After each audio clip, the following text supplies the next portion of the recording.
Hello दोस्तों, यह set number 23 जिसमें 461 से 480 तक क्वेश्चन करेंगे। 20-20 क्वेश्चनों का सेट है। 20-20 क्वेश्चनों के सेट है तो आप क्या करें कि ये जो प्रैक्टिस सेट है ना, इसके आप 1 से लेकर 20 तक काउंटिंग कर लें। 1 से लेकर 20 तक काउंटिंग कर लें, ऐसे लिख लें।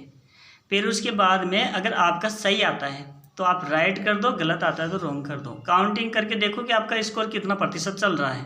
ओके, धीरे धीरे आपका स्कोर बढ़ता जाएगा। जिस दिन आपके 20 में से 20 सही होने लग जाए लगातार 5 बार, फिर आप किसी भी कंपटीशन के लिए वैलिड हो जाओगे, ये गारंटी है। 100% अगर लगातार 5 बार आपका स्कोर जाता है तो आप ऐसे मान के चलो कि आप कोई भी कंपटीशन फाइट कर सकते हो। ठीक है, तो बिना टाइम वेस्ट करे मैं आपका शुरू करता हूँ टॉपिक। किस फसल को ग्रामीण भाषा में बनिया कहा जाता है? कपास, मक्का, अलसी या गेहूँ? आंसर आएगा कपास। थापड़ी किससे बनाई जाती है? पहले पूछा था मैंने आपसे, तो इसका आएगा थापड़ी तो वही गोबर से बनाते हैं। अगला प्रश्न, तिलम संघ लिमिटेड की स्थापना कब की गई थी? 1990 में। अगला प्रश्न, भाषा के आधार पर राज्यों का पुनर्गठन कब हुआ?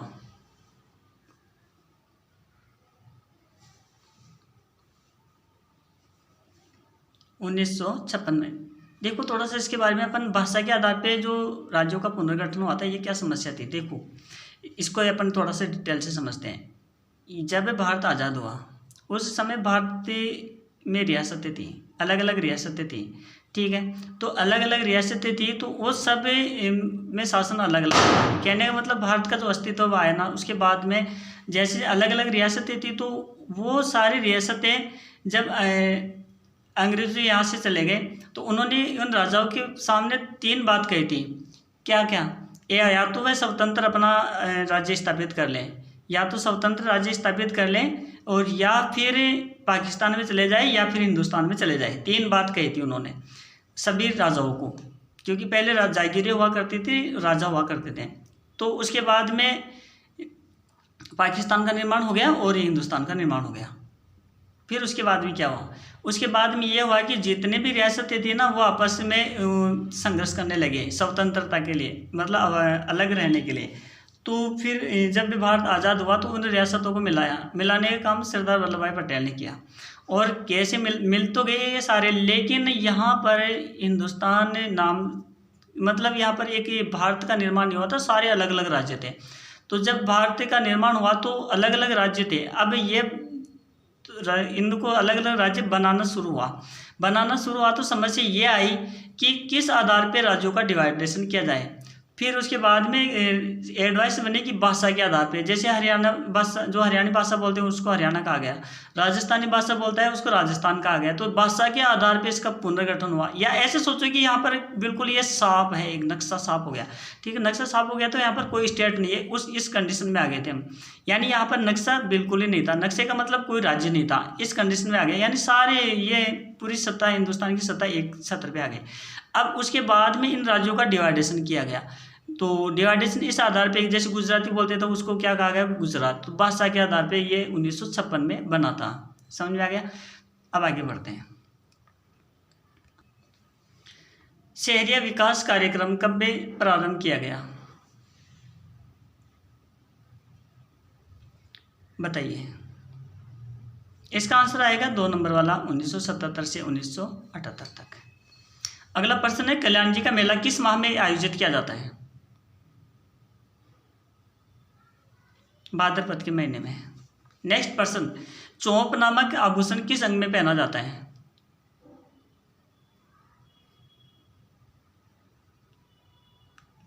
इसका आंसर आएगा नाक में। और दोस्तों एक आता है चूंप, ये चूंप कहाँ पहनते हैं ये अब कमेंट बॉक्स में करना। अगला प्रश्न, डालू, लक्ष्मीराम, नूर मोहम्मद, रघुनाथ ये राजस्थान के चित्रकार थे, किस शैली से संबंध रखते हैं? ये कोटा शैली से संबंध रखते हैं। यह है हमारा अगला प्रश्न, आला गीला टेक्निक किस देश से संबंधित है जो भारत में आई है?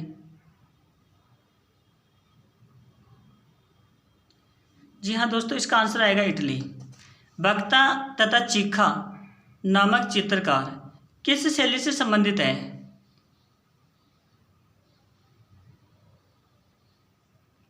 मारवाड़, मेवाड़, देवगढ़ या किशनगढ़? इसका उत्तर आएगा देवगढ़ शैली से। अगला क्वेश्चन, रणथंभौर का दुर्ग माना जाता है, कौन सा दुर्ग है? गिरि दुर्ग है, वन दुर्ग है, जल दुर्ग है या परन दुर्ग है? बताइए।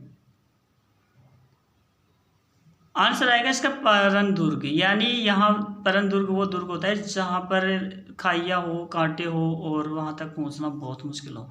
जल दुर्ग जिसके चारों तरफ जल भरा हुआ होता है। वन दुर्ग जो जंगल के अंदर बीचों बीच में बना हुआ होता है, चारों तरफ वन होते हैं। गिरि दुर्ग जो केवल पहाड़ी के ऊपर होता है, खाई वगैरह वो नहीं होता।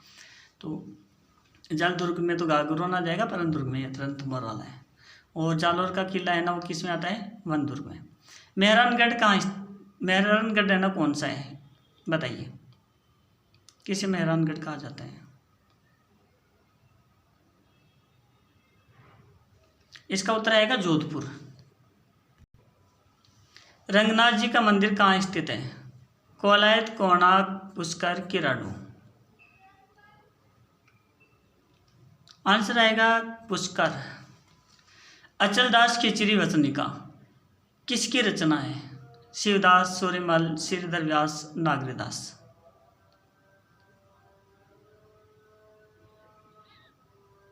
उत्तर आएगा शिवदास। अगला क्वेश्चन, कोटेश्वर महादेव का मंदिर किस नदी के किनारे पर स्थित है?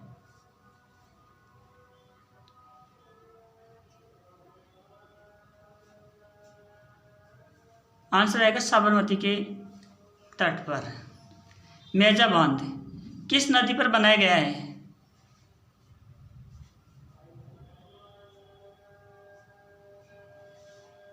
कोठारी नदी पर।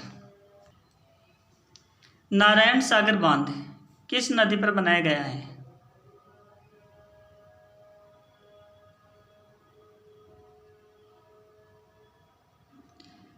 खारी नदी पर। प्रधानमंत्री ग्रामोदय योजना कब प्रारंभ की गई?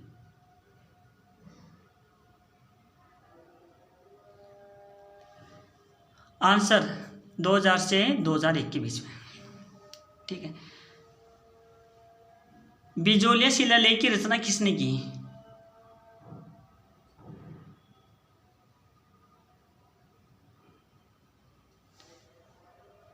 गुणभद्र ने।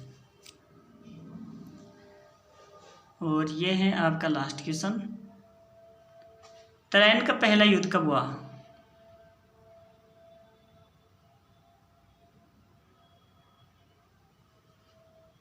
ग्यारह सौ इक्यानवे में हुआ था और दूसरा युद्ध हुआ था 1192 में।